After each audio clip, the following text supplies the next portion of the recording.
La bonne nouvelle, c'est que le leadership vocal, ça se travaille. Avez-vous déjà remarqué que dans une situation de crise, on ne se tourne pas vers celui qui crie le plus fort, mais vers celui qui a la voix la plus posée et la voix la plus grave? Ce n'est pas un hasard esthétique, c'est de la biologie. Aujourd'hui, on va parler de psychoacoustique et de leadership.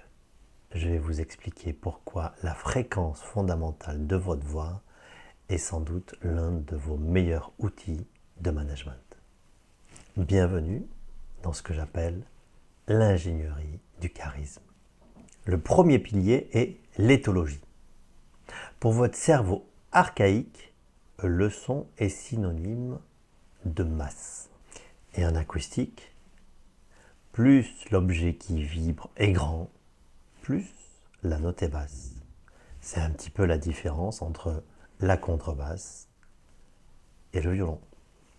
Et inconsciemment, lorsque vous entendez une voix grave, votre cerveau se dit que c'est une corpulence imposante. C'est ce qu'on appelle l'indice de dominance. Avant même que vous ayez envoyé le premier argument, votre voix grave envoie l'information suivante à votre interlocuteur. Je suis en présence de quelqu'un de stable, de puissant, quelqu'un en place. Le deuxième pilier, c'est la gestion du stress. Pourquoi une voix monte dans les aigus lorsqu'on est stressé? C'est à cause du cortisol. Le stress contracte les muscles du larynx et tend les cordes vocales, ce qui amène vers une voix plus perchée. Et ce qui signifie que l'individu est en mode survie.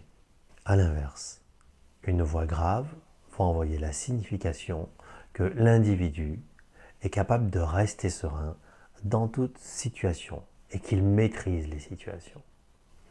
Le message envoyé également, c'est que cet individu a une bonne maîtrise émotionnelle. Le leader, c'est celui qui ne subit pas son propre système émotionnel. Alors attention, bien sûr, un bon leader, c'est quelqu'un qui est capable d'avoir des émotions.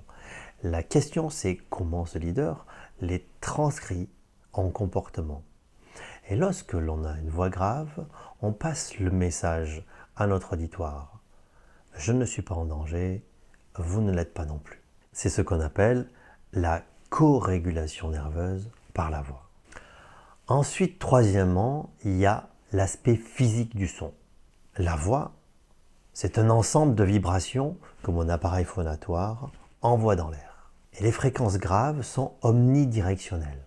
Elles ne se contentent pas d'être entendues, elles sont aussi ressenties par la peau et par le corps de votre interlocuteur. Une voix riche en harmoniques graves sature l'espace acoustique de la pièce. Elle va asseoir la pièce. D'ailleurs, dans les studios d'enregistrement, on essaye de porter une attention toute particulière pour essayer d'atténuer ces fréquences graves qui peuvent saturer facilement tout l'environnement sonore.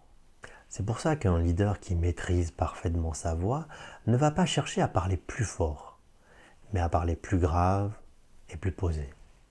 Plus vous descendez dans les fréquences, plus vous parlez grave, plus vous augmentez votre autorité naturelle, sans jamais avoir besoin d'utiliser l'agressivité. La bonne nouvelle, c'est que le leadership vocal, ça se travaille. Premièrement, comment faire descendre ma voix parlée au plus bas de ma tessiture. Deuxièmement, comment ouvrir au maximum mes résonateurs, notamment le résonateur thoracique, pour avoir une voix qui vibre le plus bas possible dans notre corps. Troisièmement, comment utiliser la posture, l'ancrage et la respiration pour que l'ensemble de l'appareil phonatoire vibre le plus bas et le plus fort possible sans jamais forcer. Si vous changez votre façon de parler, si vous changez votre façon d'utiliser votre voix, vous allez tout naturellement faire évoluer la façon que vous avez d'impacter les autres et de les fédérer.